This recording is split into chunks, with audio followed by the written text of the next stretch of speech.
Olá, boa noite. Seja bem-vindo ao Jornal da Record.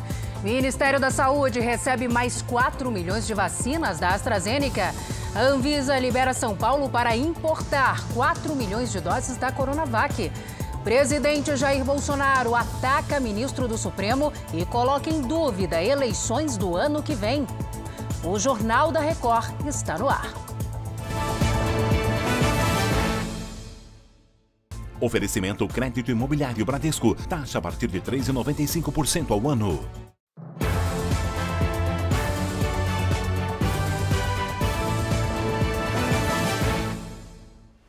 O Ministério da Saúde anunciou o recebimento de mais 4 milhões de doses de vacina da AstraZeneca. Começamos ao vivo de Brasília com o Matheus Scavazini. Oi, Matheus, boa noite para você. Boa noite, Salsi. O carregamento chegou ao centro de distribuição do Ministério da Saúde em Guarulhos. Segundo o ministro Marcelo Queiroga, os 4 milhões de doses da AstraZeneca devem ser distribuídas aos estados e ao Distrito Federal nos próximos dias. Somando com as 600 mil doses da Pfizer e quase 1 milhão da Coronavac, esta semana o Ministério da Saúde recebeu 5 milhões e meio de doses de vacina. Até agora, o Plano Nacional de Imunizações distribuiu 147 milhões de doses. Já foram aplicadas na população quase 112 milhões de doses. Salsi. Tá certo, Matheus. Já conversamos novamente. A Anvisa autorizou a importação de 4 milhões de doses extras da Coronavac. E quem tem as informações para a gente também de Brasília é o Alessandro Saturno. Oi, Alessandro, boa noite. Olá, Salsi. Boa noite para você e a todos que nos assistem. Pela decisão da Anvisa, serão importadas excepcionalmente 4 milhões de doses da vacina Coronavac pelo estado de São Paulo. Essa importação ela vai ocorrer em duas parcelas. A primeira, 2,7 milhões de doses e a segunda com 1,3 milhão de doses. Essa autorização excepcional foi possível graças a uma resolução da diretoria colegiada. A decisão da Anvisa também permite novas importações, desde que mantidas exatamente as mesmas condições dessa já aprovada. A agência também fez um alerta que vem dos Estados Unidos. Foi relatada a ocorrência de inflamação do músculo do coração e do tecido que envolve o coração após a vacinação com imunizantes da Pfizer e da Moderna. Os sintomas, como dor no peito, falta de ar e palpitações, podem surgir alguns dias depois de receber o imunizante. Até o momento, não há relatos de casos de complicação pós-vacinação aqui no Brasil. Salsi. Tá certo, Alessandro. Obrigada. E este será o primeiro fim de semana com restaurantes funcionando até as 11 da noite em todo o estado de São Paulo. A Giovana Rizardo atualiza para a gente agora a situação da pandemia na capital paulista. Oi, Giovana, boa noite para você. Boa noite, Salsi. Boa noite a todos. A medida começou a valer nesta sexta-feira por causa da melhora dos índices de internações, de casos e de mortes aqui no estado. A nossa equipe percorreu alguns pontos da capital paulista no finalzinho do horário de funcionamento estendido por mais 2 horas, ou seja, agora até às 11 horas da noite. E o que se viu foram grupos de pessoas fazendo aglomerações em frente a bares na zona oeste da cidade. Fico alerta que, apesar da flexibilização, todos os cuidados precisam ser mantidos. Salsi, sobre a situação da pandemia aqui no estado, nesta sexta-feira, a ocupação das UTIs está em quase 69%. A taxa de transmissão do coronavírus segue também uma tendência de melhora em relação às últimas semanas. De acordo com a plataforma de monitoramento da Covid, Infotracker, o índice geral está em 0,94, o que indica um provável controle da pandemia. Essa é uma boa notícia, mas ainda assim 5 regiões estão em estado de alerta porque a circulação do vírus segue na direção contrária, ou seja, de alta. Na região oeste da Grande São Paulo, Barretos, Piracicaba, sudeste e leste da Grande São Paulo também. Agora, falando em vacinação, neste sábado, aqui na capital paulista, acontece a repescagem dos grupos de 38 até 41 anos de idade que ainda não se vacinaram. Todos os pontos de vacinação vão estar abertos e na segunda-feira é a vez de quem tem 37 anos. Salsi. Tem que se vacinar, tem que manter os cuidados, porque a pandemia ainda está aí, né, Giovana? Muito obrigada pelas informações. Boa noite para você. A nova edição do Boletim Infogripe, da Fundação Oswaldo Cruz, divulgada nesta sexta-feira, mostra que nenhum estado brasileiro registrou crescimento de casos de síndrome respiratória aguda grave. Vou falar sobre isso agora com Pedro Paulo Filho, direto do Rio de Janeiro. Ele tem mais informações para a gente. Oi, Pedro, boa noite. Pois é, Salsi, boa noite para você, boa noite a todos. Olha, de acordo com um estudo, nenhuma das 27 unidades federativas apresentou sinais de crescimento na tendência de longo prazo. E entre elas, inclusive, 17 apresentaram sinais de queda na tendência de longo prazo. Esses dados são relativos à semana epidemiológica de 27 de junho a 3 de julho. Só que, mesmo com a boa notícia, os pesquisadores fizeram um alerta sobre o número de casos graves entre as pessoas com menos de 60 anos. É que entre os jovens e adultos, esses números continuam muito acima do registrado nos picos do ano passado. Já entre os idosos, os índices voltaram ao patamar de outubro de 2020. O estudo aponta ainda que a vacinação vem surtindo o efeito esperado, que é de diminuir o número relativo de casos graves. Só que, embora os sinais de tendência se mostrem promissores, de acordo com o boletim, os valores semanais continuam muito altos. Por isso é fundamental manter os cuidados e as medidas de distanciamento para reduzir a transmissão da Covid-19 e, principalmente, enquanto essa tendência de queda não se mantém. Salsi. Disse tudo, Pedro. Muito obrigada. Boa noite para você. Nos Estados Unidos, a Agência Reguladora de Medicamentos afirmou que, por enquanto, os americanos que foram completamente imunizados não precisam de uma dose de reforço da Covid-19. De lá, quem tem as informações para a gente é a correspondente Evelyn Bastos. A declaração da Agência Reguladora de Medicamentos foi feita em conjunto com o Centro de Controle e Prevenção de Doenças aqui dos Estados Unidos, o CDC. É uma resposta ao pedido da Pfizer de autorização para a aplicação de uma terceira dose do imunizante. Isso poderia aumentar de 5 a 10 vezes a quantidade de anticorpos contra a Covid-19. Também nesta sexta-feira, o CDC determinou que estudantes e professores não precisam usar máscaras nas escolas se estiverem totalmente imunizados. Aqui no país, jovens a partir de 12 anos podem ser vacinados. Além disso, o órgão incentivou a retomada das aulas presenciais. E olha que número assustador. A Itália registrou mais mortes no ano passado do que durante a Segunda Guerra Mundial.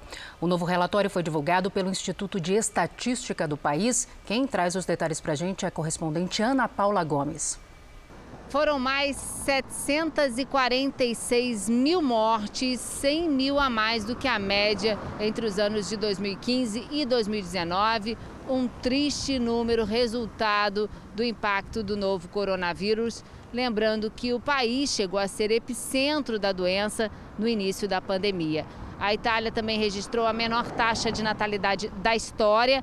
Em 2020, Portugal também teve queda no número de nascimentos depois de 5 anos de alta. O país, que vive a 4ª onda da doença, comemorou um novo recorde na vacinação.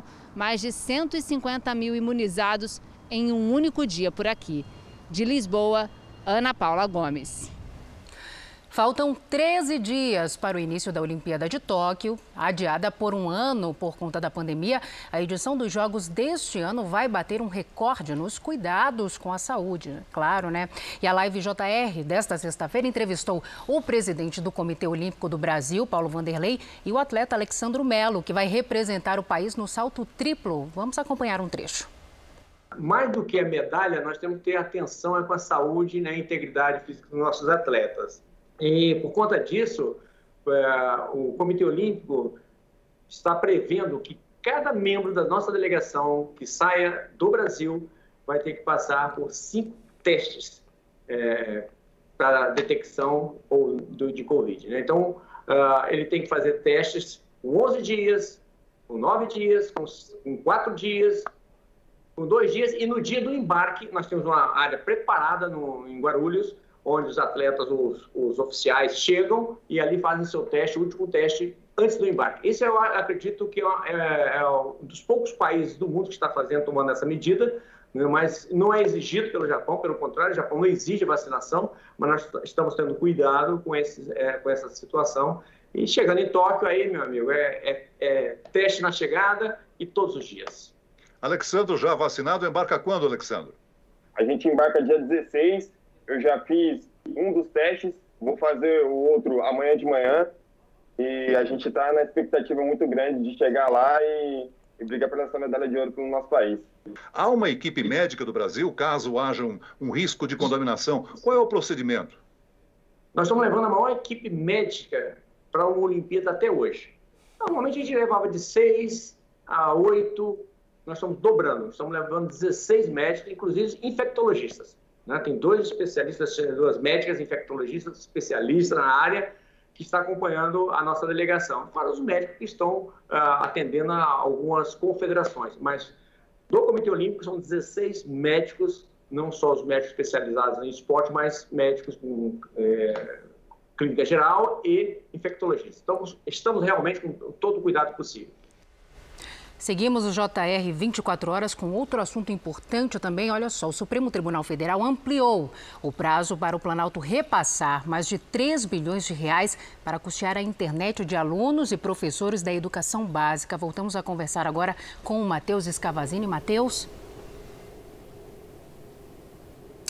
Salsi, a decisão do presidente do Supremo, Luiz Fux, estende em 25 dias o prazo até que o relator, Dias Toffoli, assuma o caso.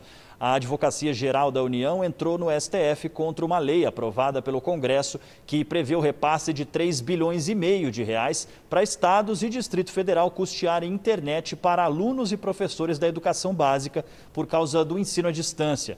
O prazo para o pagamento se encerraria neste sábado, mas com a decisão, o Planalto ganha fôlego até agosto para fazer a transferência ou reverter o caso no Supremo. Para o governo, a lei aprovada em junho no Congresso representa uma afronta ao devido processo legislativo, já que foi proposta por iniciativa parlamentar. Salsi. É certo, Matheus. Até já.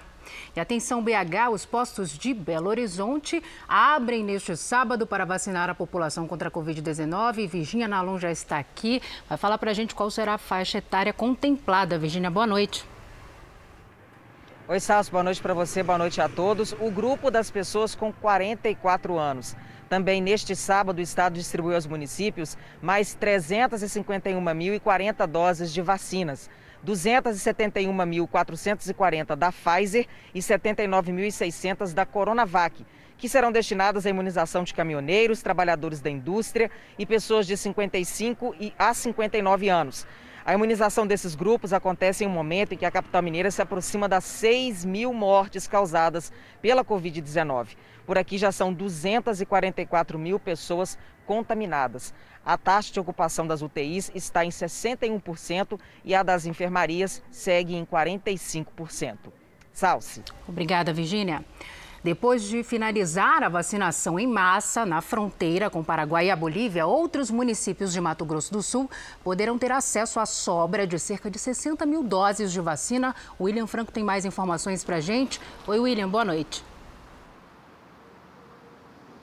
Oi, Salsi, boa noite. A expectativa do governo é fazer a redistribuição das doses na manhã deste sábado para os demais municípios do estado. O imunizante é o da Janssen, de aplicação única e que estava disponível para 13 municípios do estado de fronteira com o Paraguai e a Bolívia, que participaram de um estudo do Ministério da Saúde conduzido pela Fiocruz. A aplicação das 165.000 doses começou na semana passada e encerrou nesta sexta com 90% da população vacinada. As doses que sobraram dessa campanha de vacinação estarão disponíveis a partir das 7 horas da manhã deste sábado na central de distribuição da Secretaria Estadual de Saúde aqui em Campo Grande. Salsi. Boa notícia, William. Obrigada pelas informações. E Goiânia vai fazer uma maratona de vacinação contra a Covid-19. O Douglas Branquinho tem os detalhes pra gente. Douglas. Boa noite, Salsi. Vão ser 24 horas ininterruptas de vacinação. O drive-thru foi montado no Paço Municipal, que é o principal prédio da prefeitura aqui de Goiânia. A vacinação começa às 8 da manhã do sábado e vai até às 8 da manhã do domingo, sem parar. As doses disponíveis são das vacinas Coronavac, AstraZeneca e Janssen. O público-alvo são pessoas de 43 anos de idade para cima. Não precisa fazer agendamento, basta chegar ao local, aguardar na fila e receber o imunizante. Cerca de 300 profissionais, inclusive de forças de segurança, estão empenhados na ação. Essa ação de imunização só vai ser possível graças à chegada de 47 mil doses do imunizante. Salsi. Obrigada, meu querido. E Santa Catarina recebeu nesta sexta-feira um lote extra de vacinas contra a Covid-19. Vamos conversar agora com André Rode. André, boa noite para você. Boa noite, Salsi. Foram 140 mil doses que começaram a ser distribuídas aos municípios catarinenses nesta sexta-feira. Desse total, 43.400 doses serão encaminhadas para 78 cidades que ainda não vacinaram grande parte da população entre 40 e 45 anos contra a Covid-19. A ideia é avançar na vacinação e iniciar a imunização do grupo etário de 35 a 39 anos. Neste sábado, a capital Florianópolis dá início à vacinação para pessoas com 39 anos ou mais sem comorbidades. Santa Catarina diminuiu o intervalo entre as doses da AstraZeneca. A partir de agora, a segunda aplicação poderá ser feita a partir de 10 semanas e não mais 12 semanas. Salsi. André Rode atualizando as informações direto de Santa Catarina. Obrigada, André.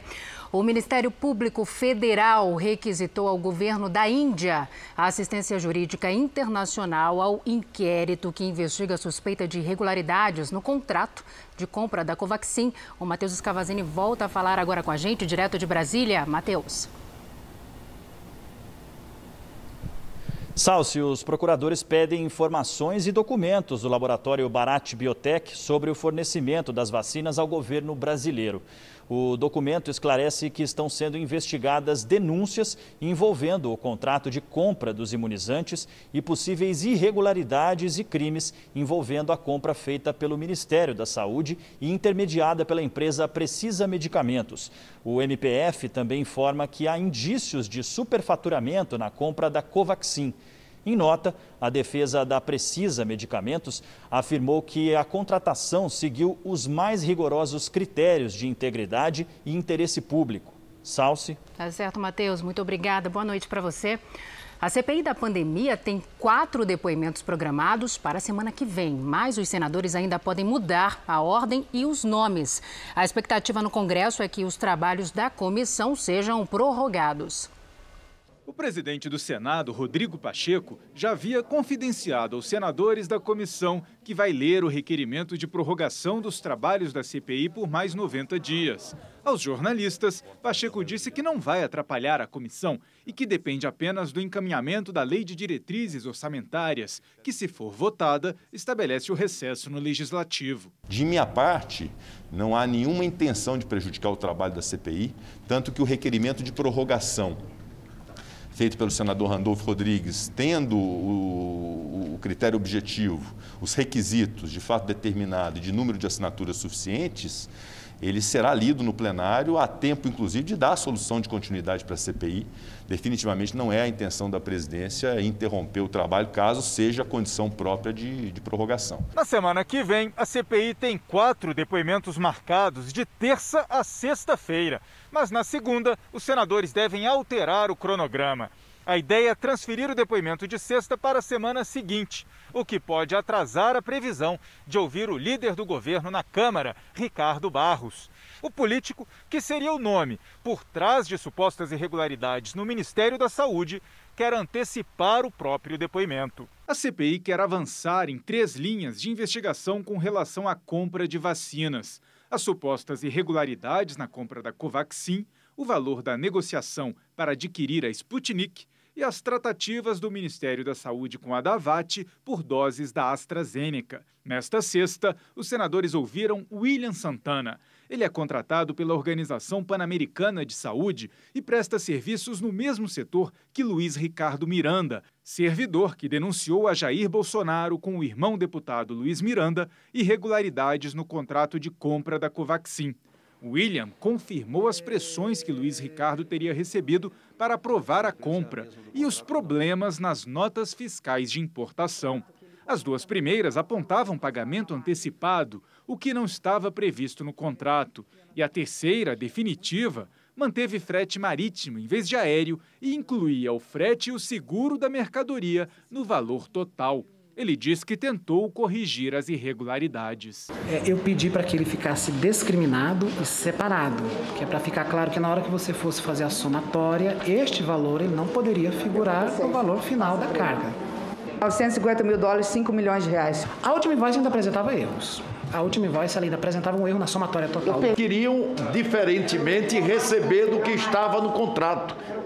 O nome disso não é erro, é golpe. Era o dinheiro que ia parar no paraíso fiscal para lavar de dinheiro. O relator da CPI afirmou que o ministro-chefe da Secretaria-Geral da Presidência, Onyx Lorenzoni, exibiu um documento falso para rebater a primeira nota apresentada pelos irmãos Miranda.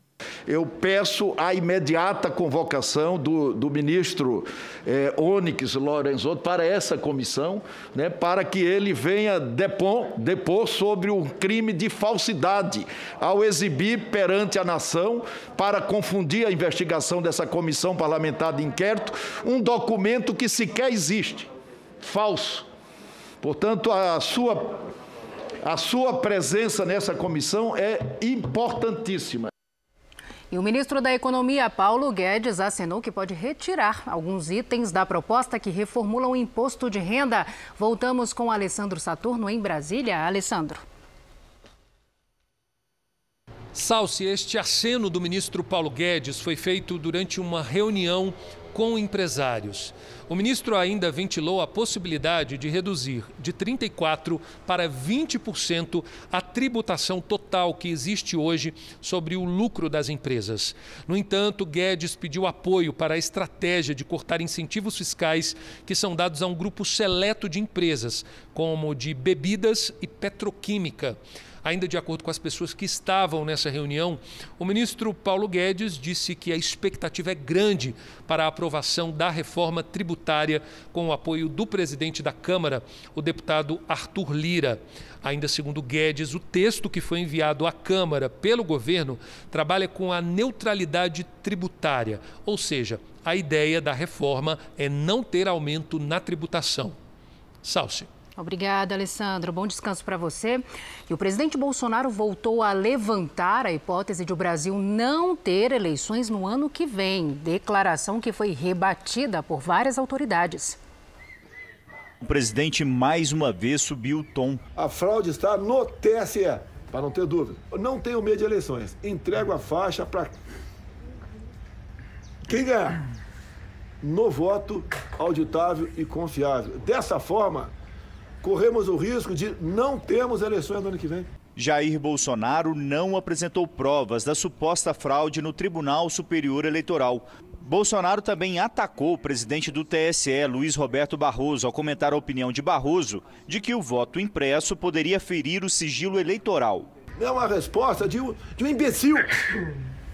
Eu lamento falar isso de uma autoridade suprema do Tribunal Federal. Só um idiota para fazer isso aí? Em nota, o presidente do Tribunal Superior Eleitoral, ministro Luiz Roberto Barroso, enfatizou que desde a implantação das urnas eletrônicas em 1996, nunca foi documentada qualquer fraude e destacou que a realização de eleições na data prevista na Constituição é pressuposto do regime democrático e qualquer atuação no sentido de impedir a sua ocorrência viola princípios constitucionais e configura crime de responsabilidade. Outro fato que ajudou a manter a temperatura alta aqui em Brasília foi uma entrevista do comandante da Aeronáutica, Carlos de Almeida Batista Júnior. Ele afirmou que as Forças Armadas não vão tolerar o envolvimento de militares em irregularidades. Mas quando questionado se a nota do Ministério da Defesa teria sido adequada como resposta ao presidente da CPI, Omar Aziz, disse que homem armado não faz ameaça e que a declaração foi em prol do respeito às instituições e não um recado ao senador. O presidente do Congresso saiu em defesa das eleições e do respeito à Constituição. Nós não podemos admitir qualquer tipo de fala, de ato, de menção que seja atentatória à democracia ou que estabeleça um retrocesso naquilo que, repito, a geração antes da minha conquistou e que é nossa obrigação manter, que é a democracia no nosso país. Bem, a Ordem dos Advogados do Brasil divulgou agora à noite uma nota em que repudia as declarações do presidente Bolsonaro sobre a possibilidade de não haver eleições. O Reino Unido estuda liberar a entrada de estrangeiros sem a necessidade de cumprir quarentena, desde que estejam totalmente imunizados contra a Covid-19. A ideia é liberar primeiro os britânicos totalmente vacinados que viajarem para os 140 países da lista considerada segura pelo governo. A medida está prevista para começar em 19 de julho. Na chegada, os viajantes terão que apresentar um comprovante emitido pelo Sistema de Saúde britânico. Depois, a mesma medida deverá ser estendida aos estrangeiros. Já na Holanda, as boates voltam a fechar a partir deste sábado e restaurantes e cafeterias terão horários restritos. As medidas são para tentar frear o aumento de casos de coronavírus registrados nos últimos dias. Foram quase 7.000 casos em 24 horas. Na semana passada, menos de 1.000 contaminações por dia eram registradas. Para tentar combater a disseminação do vírus, agora bares e restaurantes fecham mais cedo. Festivais de música serão cancelados e boates não abrem. A medida vai até 14 de agosto. Na Holanda, 65% das pessoas tomaram pelo menos uma dose da vacina contra a Covid. Na Austrália, a cidade de Sydney voltou a impor isolamento de 3 semanas após números recordes de casos. A Austrália, que já chegou a zerar o número de contaminações, registrou mais de 40 nos últimos 2 dias. E já conta com mais de 400 casos da variante Delta, encontrada pela primeira vez na Índia e que é a mais contagiosa. Em Sydney, a cidade australiana mais populosa, com 5 milhões de habitantes, um novo bloqueio foi imposto. As pessoas só podem sair até 10 quilômetros de casa para atividades essenciais. Centenas de policiais patrulham as ruas para garantir que o isolamento seja respeitado. Preocupante, né? A China divulgou nesta sexta-feira novas fotos da superfície de Marte. As imagens foram capturadas pelo rover chinês, que já está em Marte há mais de 50 dias e percorreu mais de 300 metros do planeta vermelho. Elas mostram rochas, dunas de areia e pedras. A missão chinesa estuda a geologia marciana, entre outros assuntos. De Marte, voltamos para o Brasil. O desmatamento na Amazônia cresceu pelo 4º mês seguido, em junho. De acordo com os dados preliminares do governo, o repórter Felipe Nobre tem os detalhes para a gente, direto de Belém. Oi, Felipe, boa noite para você. Boa noite, Salsi. A área sob alerta de desmatamento totalizou 1.062 quilômetros quadrados, a maior desde 2016, quando teve início o atual sistema de monitoramento do Instituto Nacional de Pesquisas Espaciais. O último mês de junho, inclusive, ultrapassou o recorde registrado no mesmo período do ano passado, quando 1.043 quilômetros quadrados ficaram ameaçados. Os primeiros 6 meses deste ano também tiveram a maior área sob alerta de desmatamento em 6 anos. A Amazônia Legal corresponde a 59% do território brasileiro e engloba a área de 9 estados, a maioria da região norte. Salsi. Obrigada, Felipe. E olha, a cidade de São Joaquim, na Serra Catarinense, registrou 3 graus abaixo de zero na manhã desta sexta-feira. Os campos ficaram cobertos por uma fina camada de gelo. Também houve formação de geada em outras regiões. Pelo menos 9 municípios de Santa Catarina registraram temperaturas negativas no estado. O Ceará ampliou o horário de funcionamento do comércio de rua e de shoppings também. O Elmar Lima tem os detalhes pra gente. Oi, Elmar. Oi, Salcio. Boa noite para você e boa noite a todos que nos acompanham. Com o novo decreto, as lojas de rua que abriam às 10 horas da manhã vão poder abrir às 9 horas e funcionar no horário comercial. Já os shoppings, que estavam abrindo ao meio-dia, vão começar a funcionar às 10 horas da manhã, voltando ao horário normal. As mudanças ocorrem porque a taxa de transmissão em todas as regiões aqui do Ceará está abaixo de 1, número considerado baixo, e também por causa da redução de internações e mortes por Covid-19 na média dos últimos 14 dias. Caso os números voltem a subir, o decreto poderá ser editado após 15 dias, restringindo as novas medidas. Salce. Obrigada, Elmar. Mudanças no horário do comércio também em Salvador. Detalhes com a Juliana Tourinho. Oi, Juliana. Boa noite, Salce. Boa noite a todos. Salvador iniciou a fase verde da flexibilização da economia nesta sexta-feira. A partir de agora, bares e restaurantes podem funcionar até 11h30 da noite com permissão para a venda de bebida alcoólica. O sistema metroviário funciona das 5 horas da manhã até a meia-noite. Transporte coletivo pode circular nas estações até 1 hora da manhã. E também está autorizada a realização de eventos e atividades com público inferior a 100 pessoas. As mudanças só foram autorizadas pela Prefeitura e Governo do Estado porque a taxa de ocupação de leitos de UTI na capital baiana está em 57%. Salce. Obrigada, Juliana. Pelo menos 52 pessoas morreram e dezenas ficaram feridas em um incêndio em uma fábrica de alimentos em Bangladesh. Os bombeiros passaram o dia controlando o fogo que tomou conta do prédio de 6 andares. 3 funcionários morreram quando pularam do telhado para tentar escapar.